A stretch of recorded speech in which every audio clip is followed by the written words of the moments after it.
Hello everyone, how are you. तो JEE Mains का आप सभी का पेपर एंड हो चुका है और अब आपको बचे हुए 20 डेज में जे एडवांस की प्रिपरेशन करनी है। तो पहले तो आपको जे एडवांस की प्रिपरेशन के लिए मिनिमम 50 डेज का टाइम मिल जाता था, लेकिन इस बार एक्चुअली क्या हुआ, पेपर बहुत लेट हो गया है, तो आपके पास अब बहुत ही कम टाइम बचा है जिसमें आपको जे एडवांस की प्रिपरेशन करनी है। तो आज के इस वीडियो लेक्चर में यही डिस्कस करेंगे कि आप इस 20 डेज में अपनी प्रिपरेशन को किस तरह से फिनिश करें, एंड करें, जिससे आप आईआईटी में अच्छी रैंक के साथ क्लियर करें। तो क्वेश्चन वाइज भी मैं डिस्कस करूंगा इस यहाँ पर। फर्स्ट क्वेश्चन है, what is the revision plan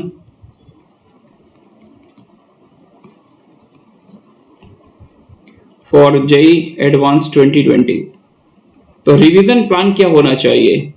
तो बच्चों सबसे पहले तो मैं बोलूंगा, देखिए आपने, मैं ये मान के चलता हूँ कि प्रिपरेशन तो आपने पहले से ही बहुत अच्छी कर रखी होगी। ऐसा नहीं है कि आप जे एडवांस की प्रिपरेशन सिर्फ 20 डेज में कर रहे हैं। तो इस टाइम पीरियड में आपको अपनी प्रिपरेशन को एंड करना है, फिनिशिंग देनी है, अच्छा स्मूथनेस लेके आनी है, जिससे आप अच्छी रैंक से क्लियर करें। तो यहाँ पर मैं कुछ इंपॉर्टेंट टॉपिक्स की बात करूंगा। मैं ये बोलूंगा कि आप जो है टॉपिक वाइज जिनका कंटेंट बहुत इंपॉर्टेंट हो, जो जेई में जिनका अच्छा वेटेज हो, उन टॉपिक पर ज्यादा फोकस करें। तो मैथ्स में मैं कुछ टॉपिक्स यहाँ पर लिखना चाहता हूँ जिनको आप प्रिपेयर करेंगे तो मैक्सिमम आपको एडवांटेज मिलेगा। जो टॉपिक बहुत ही आसान है, जिनका वेटेज बहुत ज्यादा, जिन कंटेंट बहुत इंपॉर्टेंट है जिनका। तो the topics are actually conic section. Conic section के बाद आप देख सकते 6 से 7 टॉपिक हैं, आप इन पर बहुत अच्छे से फोकस करें। Conic section, vector 3D, application of derivative, fourth definite integral. After that आप मैट्रिसेस एंड डिटर्मिनेंट। डिटर्मिनेंट का पार्ट उतना ज्यादा इंपॉर्टेंट नहीं बच्चों, लेकिन मैट्रिसेस का पार्ट बहुत ज्यादा इंपॉर्टेंट है। लेकिन डिटर्मिनेंट में आप जो प्रोडक्ट ऑफ डिटर्मिनेंट वाले केसेस, उस पर क्वेश्चन आ सकता है, बाई चांस आएगा तो एक ही क्वेश्चन आएगा। लेकिन मैट्रिसेस में आपके 3 क्वेश्चन भी आ सकते हैं, 2 क्वेश्चन भी आ सकते हैं। तो मैट्रिसेस को रेस्पेक्ट देना। थ्योरी इसकी इजी होती है, लेकिन क्वेश्चन तो बहुत अच्छे बन जाते हैं। आफ्टर दैट मैं बात करूंगा आपका डिफरेंशियल इक्वेशन, ठीक है ना। डिफरेंशियल इक्वेशन वैसे बहुत बड़ा टॉपिक नहीं, छोटा टॉपिक है, लेकिन जनरली क्या होता है कि कैलकुलस में जब क्वेश्चन सेट करते हैं जो पेपर सेटर आईआईटी के प्रोफेसर, वो हो सकता है कि डिफरेंशियल इक्वेशन से क्वेश्चन को स्टार्ट करे, और डिफरेंशियल इक्वेशन को सॉल्व करने जो फंक्शन जनरेट हो उस पर कुछ एप्लीकेशन ऑफ डेरिवेटिव वाला पार्ट, जैसा कि इसमें आप जानते हैं मोनोटोनिसिटी। वैसे तो इसमें 3 पार्ट होते हैं, लेकिन किसको आपको ज्यादा फोकस करना है, मोनोटोनिसिटी को बहुत अच्छे से करना है। इसमें एक से चैलेंजिंग प्रॉब्लम्स आपको सॉल्व करनी है, मैक्सिमम मिनिमा, इन 2 पर फोकस आपका बहुत अच्छा होना चाहिए, क्योंकि यहां से आपको more than one correct, comprehension, numerical grade, सारे क्वेश्चंस आपको यहां से मिलने वाले हैं। तो मैं ये बोल रहा था कि डिफरेंशियल इक्वेशन से अगर क्वेश्चन स्टार्ट होता है तो हो सकता है इसमें कोई कॉम्प्रिहेंशन बना, और बाकी का एक पार्ट आपका एओडी का आ गया, या फिर उन्होंने कुछ फंक्शन को जो डिजाइन किया उस पर कोई डेफिनेट इंटीग्रल वाला पार्ट ऐड कर दिया, इसलिए मैं डिफरेंशियल इक्वेशन को ऐड करो। बाकी ये बहुत ही छोटा टॉपिक है। आफ्टर दैट आप देख सकते हैं कॉम्प्लेक्स नंबर, और 8th आपका हो गया प्रोबेबिलिटी, है ना। तो ये 2 टॉपिक थोड़े से टफ टॉपिक है, बाकी आप देखेंगे तो सारे ठीक ठीक टॉपिक है। ओवरऑल प्रोबेबिलिटी जेई लेवल पर प्रिपेयर करना बच्चों डिफिकल्ट नहीं है। प्रोबेबिलिटी में आप देख लेंगे जैसे कि बेस थ्योरम, बेस थ्योरम के क्वेश्चंस आपको देख के जाने बहुत अच्छे से, ट्री डायग्राम वाले क्वेश्चन बहुत अच्छे से देखने। बेस थ्योरम है, ट्री डायग्राम है, इंडिपेंडेंट इवेंट्स, है ना, और कंडीशनल प्रोबेबिलिटी। तो 3 से 4 पार्ट मैंने हाईलाइट कर दिए, इनको बहुत अच्छे से रिवाइज करना है, क्योंकि न्यूमेरिकल ग्रिड का जो क्वेश्चन आता है वो जनरली या तो ट्री डायग्राम, अगर पुराने 10 इयर्स के पेपर देखे तो ट्री डायग्राम और बेस थ्योरम से ज्यादा पूछा गया है, और इंडिपेंडेंट इवेंट पे भी लास्ट ईयर क्वेश्चन आया था, तो इसको भी आपको देख के जाना है। आ रही है बात बच्चों समझ में। तो अगर आप ये 8 टॉपिक पर इन दिनों जो 20 डेज बचे हुए, इन दिनों में अगर आपने इन 8 टॉपिक्स पर बहुत अच्छे से वर्क कर लिया बच्चों, तो ये मान के चलिए नियर अबाउट 60% पेपर जो होगा केवल और केवल इन्हीं 8 टॉपिक से आता है। तो आपका यहाँ से कॉम्प्रिहेंशन भी आपका कवर हो जाएगा, न्यूमेरिकल ग्रिड के मैक्सिमम क्वेश्चंस कवर हो जाएंगे, और जो मोर देन वन करेक्ट वाले क्वेश्चंस आते हैं तो वो भी आप यहाँ से आपको सारे कवर हो जाएंगे। तो इसमें आपको पढ़ना क्या क्या है ये भी मैं बता देता हूँ। इसमें आपको मोस्टली उन पार्ट पर फोकस करना है जो आपने जेईई मेंस की प्रिपरेशन के टाइम नहीं किया था। तो जेईई मेंस की प्रिपरेशन में भी आपने टॉपिक पढ़े थे, लेकिन आपने एक्चुअली बहुत ही बेसिक लेवल के क्वेश्चंस पढ़े थे, आप सिर्फ थ्योरी पढ़कर मैक्सिमम आप गए होंगे। तो अब की बार आपको उन क्वेश्चंस को ज्यादा अच्छे से कवर कर लेना है जिनको आपने जेईई मेंस के प्रिपरेशन के टाइम छोड़ दिया। सिंगल करेक्ट क्वेश्चंस में more than one correct MCQ, more than one correct वाले तो आपको बहुत अच्छे से क्वेश्चंस इन टॉपिक से कवर करने और कॉम्प्रिहेंशंस पढ़ने हैं आपको, और न्यूमेरिकल ग्रेड, है ना। तो इन सभी में जो जो अच्छी प्रॉब्लम्स है वो सारी की सारी आपको ट्राई करनी है, क्योंकि टाइम बहुत ही कम है आपके पास। हार्डली मान के देखिए एक टॉपिक के लिए आपके पास 2 दिन बचता है, कि बचे हुए टॉपिक को कम से कम आधा दिन, एक दिन तो देंगे ही देंगे। तो एक टॉपिक को 2 दिन में आपको प्रिपेयर करना है, और कौन कौन से क्वेश्चन, कुछ कॉम्प्रिहेंशन कर लीजिएगा, more than one correct, numerical grade, और सिंगल करेक्ट के केवल वो क्वेश्चन जो आपने जेईई मेंस की प्रिपरेशन टाइम छोड़े थे। ठीक है बच्चों, तो ये आप प्रिपरेशन कर लेंगे। आफ्टर दैट सेकंड क्वेश्चन बच्चों का ये आता है कि sir previous year questions, PYQs का रोल क्या है, what is the role of PYQ. तो मैं ये बोलूंगा बच्चों, प्रीवियस ईयर क्वेश्चन पेपर का रोल बहुत ही इंपॉर्टेंट है, क्योंकि इससे आपको परफेक्ट एज मिलती है कि जेईई एडवांस के क्वेश्चंस का लेवल क्या है, किस तरह का पेपर डिजाइन होता है। तो मेरा सजेशन ये है कि आप लास्ट 10 इयर्स के पेपर 2010 से लेकर 2019 के पेपर्स को आप ट्राई करेंगे सिंगल सिटिंग में, ठीक है ना। सिंगल सिटिंग इंपॉर्टेंट है। उसके बाद दूसरा पार्ट ये इंपॉर्टेंट है कि जेईई एडवांस का जो टाइम स्लॉट होता है उस टाइम स्लॉट में बैठ कर देंगे। जैसे एक टाइम स्लॉट है 9 to 12 और दूसरा स्लॉट होता है 2 से 5। तो पेपर 1 अगर आप ट्राई कर रहे हैं तो आप 9 से 12 वाले स्लॉट में करेंगे मॉर्निंग टाइम में, और आफ्टरनून अगर पेपर 2 ट्राई कर रहे हैं तो आप जो है 2 से 5 वाला स्लॉट पिक करेंगे, ठीक है ना। अच्छा, अब क्या करना है, एक दिन दोनों पेपर नहीं करने, क्योंकि आपको बाकी रिवीजन भी करना है, रिवीजन बहुत इंपॉर्टेंट है, नए क्वेश्चन प्रैक्टिस करना भी बहुत इंपॉर्टेंट है। तो मेरा सजेशन बच्चों आप लोग को ये है कि आप एक दिन में एक पेपर ट्राई करें, 1 पेपर अ डे। तो आप एक और पीरियोडिकली करना, जैसे आज मंडे है तो मंडे तो निकल गया, मंडे को आप चाहो तो 2 से 5 कर सकते हो, और नेक्स्ट डे आप 9 से 12 कर सकते हो। इस तरह से आपको चलना है, एक दिन 2 से 5, एक दिन 9 से 12, और एक वीक में आपको 2 बार दोनों पेपर सॉल्व करने हैं। और आप देख सकते हैं कि वो 2 दिन आप पिक कर लीजिएगा, थर्सडे पिक कर सकते हैं, 3-3 दिन का गैप ले लीजिए, और संडे ले लीजिए। तो 2 पेपर भी ट्राई करना बहुत इंपॉर्टेंट है बच्चों, इसलिए क्योंकि 2 पेपर जनरली क्या होता है, स्टूडेंट पहला पेपर तो अच्छा कर देता है, लेकिन सेकंड पेपर तक आकर थोड़ा सा टायर्ड फील करता है। तो अच्छी रैंक भाई साहब आपकी तभी आएगी जब आपके सेकंड पेपर, दोनों ही पेपर आप बहुत ही अच्छी एनर्जी के साथ दें। तो इसलिए मैं बोला थर्सडे और सैटरडे का जो टाइम होगा इसमें आप क्या करेंगे, दोनों पेपर ट्राई करेंगे। और जिस दिन दोनों पेपर ट्राई करें तो रिवर्स ऑर्डर में चले, पहले 2019 वाला पेपर पहले भी कर लीजिएगा, सेकंड वीक में 2018 वाला, फिर 2017। इस तरह से आपके 3 वीक बचते हैं। तो इन 3 वीक में आप ये 3 ईयर के पेपर सॉल्व कर लेंगे। उसके बाद जो आपके पास टाइम बचता है उसमें फिर आप 2010 से चल लीजिएगा। जैसे मंडे है आज तो 2010 वाला एक पेपर कर लिया, 2011 वाला पेपर आप आगे के दिनों में कर सकते हैं। तो इस तरह से आपको मूव करना है। तो प्रीवियस ईयर क्वेश्चन पेपर बच्चों बहुत ही इंपॉर्टेंट है, ठीक है ना। इनको अच्छे से अटेम्प्ट करना, सिंगल सिटिंग होना चाहिए, बीच में कहीं उठना नहीं है आपको, और जेईई के टाइम स्लॉट पे करना। फिर उसकी 15 मिनट की एनालिसिस भी आपको करनी होगी, जैसा कि आपको पहले भी वीडियो में बताया था मैंने। थर्ड क्वेश्चन ये आता है कि बच्चे कहते हैं सर मैंने तो ये जो हमको स्टडी मटेरियल इंस्टीट्यूट से मिला तो ये तो मैंने मैक्सिमम ट्राई कर लिया है, अब नए क्वेश्चंस के लिए क्या करें, चैलेंजिंग प्रॉब्लम्स के लिए क्या करें। तो बच्चों मेरा सजेशन ये कि ज्यादा चैलेंजिंग प्रॉब्लम्स आपको इस समय बहुत ज्यादा नहीं करनी है, कि जब तक आपके मेंटर ने आपको सजेस्ट ना किया हो। मेंटर्स का जो सजेशन है उसी के अकॉर्डिंग आपको प्रॉब्लम सॉल्व करनी, उन्होंने आपको कोई स्टडी मटेरियल बताया हो, बुक बताई हो, तो आप उसको ट्राई कर सकते हैं।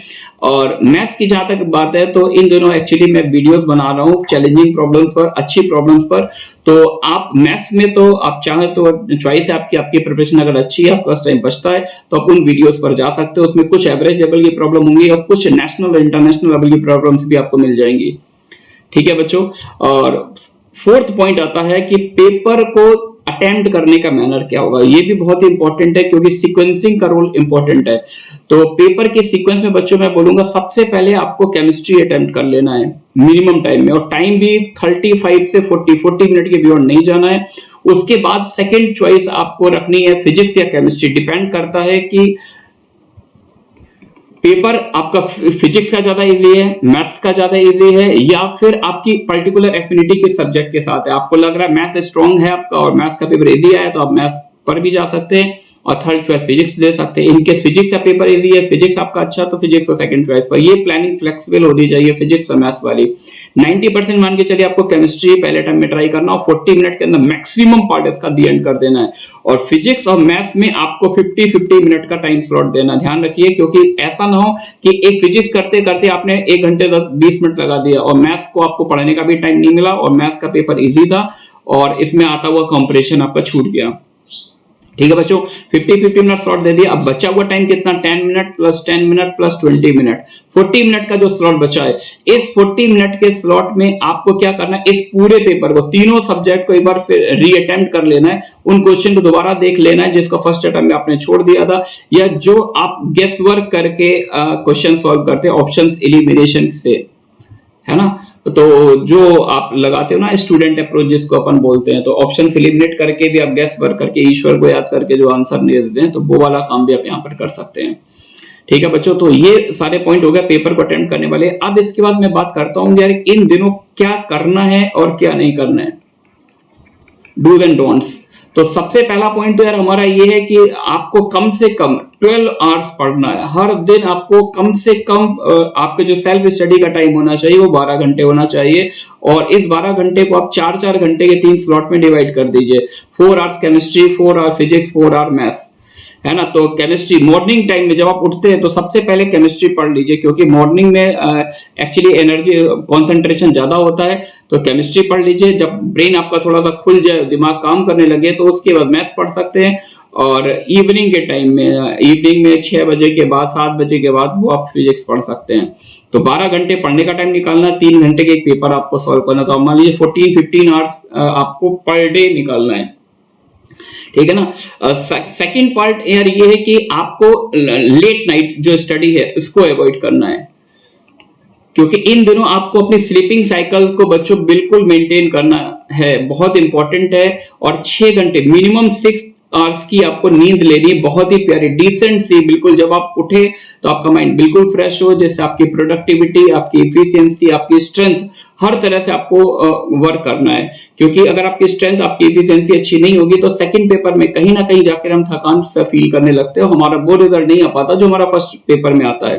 तो सेकंड पेपर बच्चों उतना ही इंपॉर्टेंट है जितना फर्स्ट पेपर है, तभी हम आईआईटी में एक्सपेक्ट कर सकते हैं हम अंडर 500 या अंडर 100 रैंक स्कोर कर सकते हैं।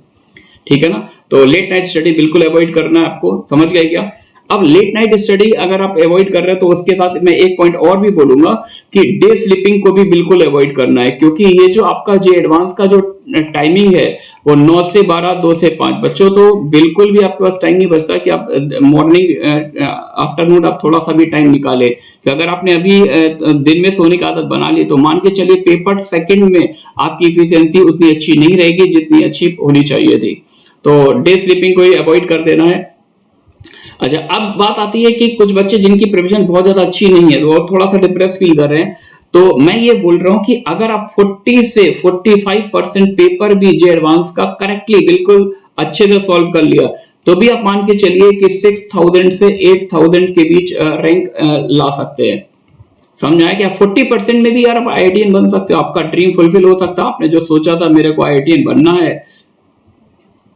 ठीक है ना, तो आप आईआईटीएन तो बन ही जाओगे यार।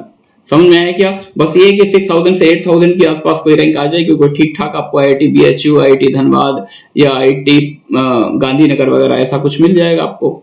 आ रही है बात समझ में। तो आईआईटीएन बन जाओगे, इसलिए डिप्रेस होने की बिल्कुल भी जरूरत नहीं है। पॉजिटिव रहना, पॉजिटिव एनर्जी के साथ बिल्कुल अटैकिंग मोड में जो भी पढ़ा, जो आपकी स्ट्रेंथ है, जिन टॉपिक आपने अच्छे से पढ़ा उनको बहुत जल्दी से रिवाइज कर लेना है। ठीक है बच्चों। फोर्थ, इसी में मैं ये भी बोलूंगा कि इन केस अगर आप 60 से 65% स्कोर कर देते हैं, 60-65% करेक्टली सॉल्व कर लिया, तो फिर तो यार मान के चलो कि आप 1000 के नियर अबाउट, मान के चलिए वेरिएशन भी होता तो 1000 से 1500 के बीच 100% रैंक ले आएंगे। और इन केस अगर पेपर का डिफिकल्टी लेवल अच्छा है, पेपर डिफिकल्ट है, और उस केस में अगर आप 60% स्कोर कर देते हैं तो कोई बहुत बड़ी बात नहीं, आप अंडर 100 रैंक भी ले आए। ठीक है बच्चों। तो अंडर 100 भी रैंक आ जाते हैं, क्योंकि मेरे को अच्छे से याद है कि 2016 में जब मैं 11 में था तो पेपर 2016 का आप देखिएगा जाके, बहुत ही अच्छा पेपर आया था मैथ्स में। तो वहां पर एक रिपीटर्स बैच का बच्चा था, उसका नियर अबाउट 65% मार्क्स था, उसके अंडर 100 रैंक आई थी।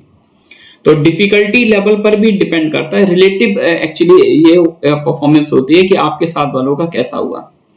ठीक है बच्चों, तो ये पॉइंट हो गया। नेक्स्ट वीक पॉइंट मैं बोलूंगा यार, इन दिनों कोई नया कंसेप्ट नहीं सीखना, नो न्यू रिसर्च।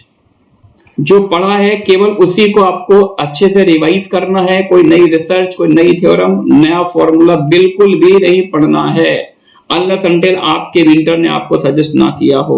समझ गया बच्चों, तो इन पर बिल्कुल अवॉइड करना है और आपको अपनी इम्यूनिटी को बूस्ट करना है, क्योंकि ये जो पेंडेमिक टाइम चल रहा है यार, इसमें अपने आप को बूस्ट करना, इम्यूनिटी को बूस्ट करना बहुत इंपॉर्टेंट है। इसके लिए ज्यादा से ज्यादा आप न्यूट्रिशियस फूड लीजिए और अपनी डाइट में आप जो है लिक्विड फूड को ज्यादा प्रेफरेंस दीजिए। ठीक है ना बच्चों, और आप अपनी कंसंट्रेशन पर भी आपको काम करना है, कंसंट्रेशन अच्छी रहनी चाहिए, आपकी एफिशिएंसी अच्छी होनी चाहिए। इसके लिए कंसंट्रेशन के लिए मैं क्या बोलूं, अगर आप मेडिटेशन वगैरह करते हैं तो थोड़ा सा कर सकते, नहीं तो फिर 4-5 मिनट का टाइम निकाल ही सकते हैं यार।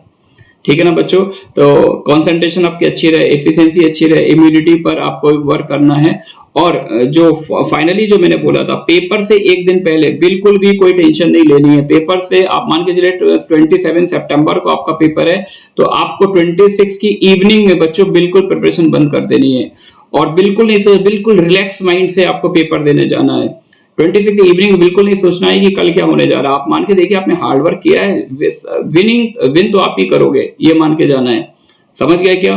तो बहुत अच्छी स्पिरिट के साथ पेपर देने जाना, एटीट्यूड बिल्कुल पॉजिटिव रखना, अपने ऊपर पूरा कॉन्फिडेंस रखिएगा और देखिएगा रिजल्ट आपको बिल्कुल मिलेगा। ठीक है ना बच्चों, तो मेरी तरफ से ये सारे पॉइंट थे, इन पर अच्छे से आपको काम करना है और मेरी तरफ से best of luck for your J advance and thanks for watching.